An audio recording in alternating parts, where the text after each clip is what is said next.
Gold is making a comeback, but not the kind of comeback you're used to seeing in the headlines. We are witnessing something historic. Did you know that gold just had its biggest annual gain in 46 years? In 2025, the yellow metal climbed over 55%, shattering records and breaking past the $4,000 per ounce mark for the first time in human history.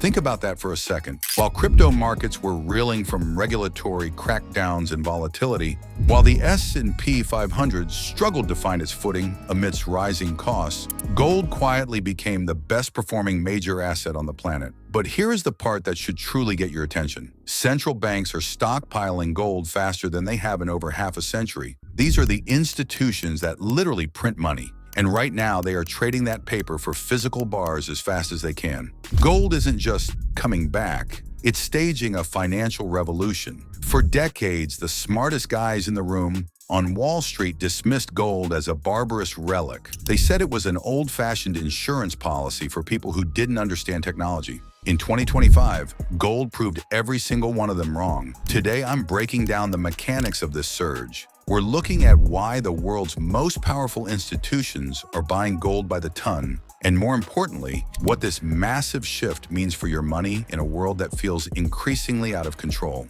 The global mess. Why now? To understand why gold is soaring, we have to look at the check engine light flashing on the global economy. The reality is simple. The system is under immense strain. First, inflation has become sticky. For years, we were told inflation was transitory. Then we were told interest rate hikes would kill it. But here we are in late 2025, and prices for essentials, housing, energy, and food remain stubbornly high. Inflation is a silent thief. It's eating the purchasing power of your savings account every single hour you leave it in cash. Second, geopolitical explosions. The Pax Americana, the era of relative global peace, is being tested like never before.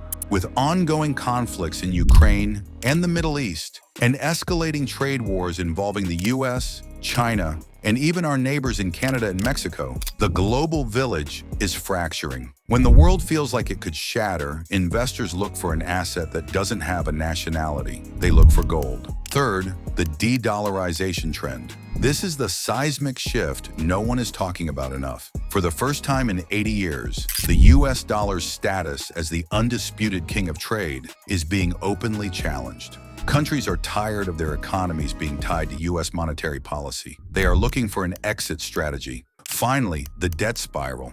The US national debt has crossed $35 trillion. To put that in perspective, that's over $100,000 for every man, woman, and child in America. Governments are trapped. They have to print money to service the interest on that debt. And when you print more money, the value of the money already in your pocket goes down. In this environment, investors aren't just looking for gains, they are looking for survival. And that is where gold enters the frame. The 5 forces driving the surge. Let's look under the hood.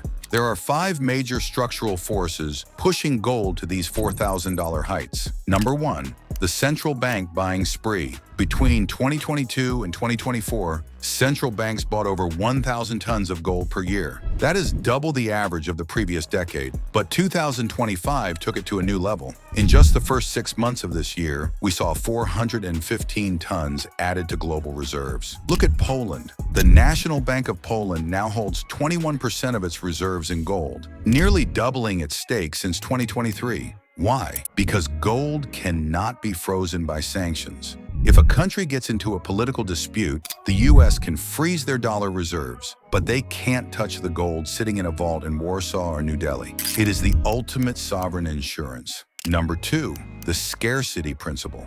Unlike the dollar, the yen, or the euro, you cannot print gold. Every ounce of gold ever mined would fit into about 4 Olympic-sized swimming pools. That's it. As the supply of paper money expands into the trillions, the fixed supply of gold becomes mathematically more valuable.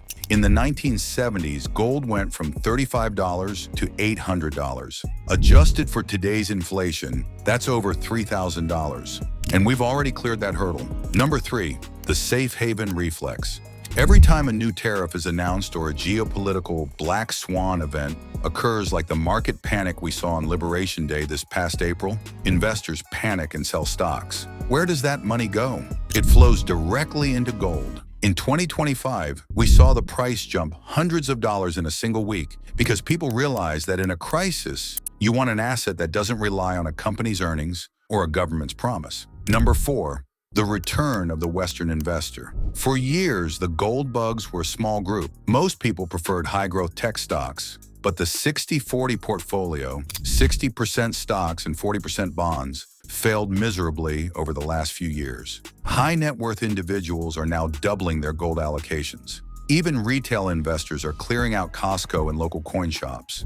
Gold ETFs, which saw outflows for years, are now seeing record-breaking inflows.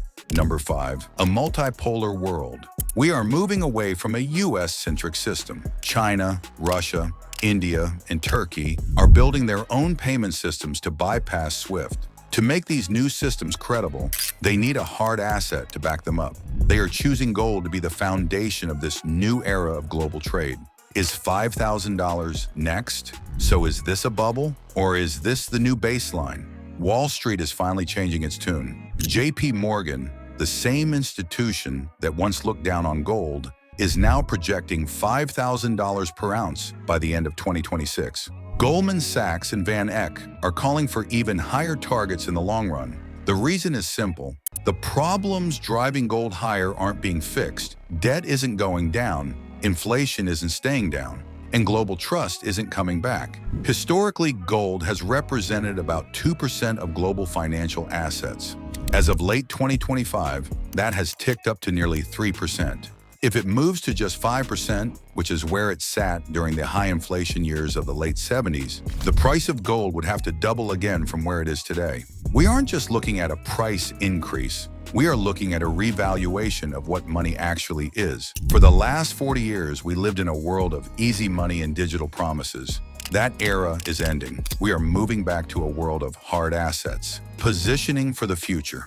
Let's wrap this up. Gold isn't a get-rich-quick scheme. If you're looking to triple your money in a week, go back to meme coins. Gold is wealth insurance. It's the one asset that has survived the fall of the Roman Empire, the collapse of the British pound, and every modern depression. Central banks aren't buying it because they want to trade the chart. They're buying it because they know it will still have value when the current financial system is unrecognizable. If the people who control the world's trillions are betting on gold, you have to ask yourself, what do they know that I don't? The question isn't whether gold is coming back. It's already here. The real question is, are you prepared for the next phase of this shift? If this deep dive helped you understand the chaos of the 2025 markets, do me a favor and hit that subscribe button. It helps me bring you more of this research. Now, I want to hear from you. Do you think gold is going to hit $5,000? Or are we at the peak? Drop your thoughts in the comments. And if you want to know how to actually buy and store gold without getting ripped off, check out the next video, Physical versus Digital Gold. Stay informed, stay strategic, and I'll see you in the next one.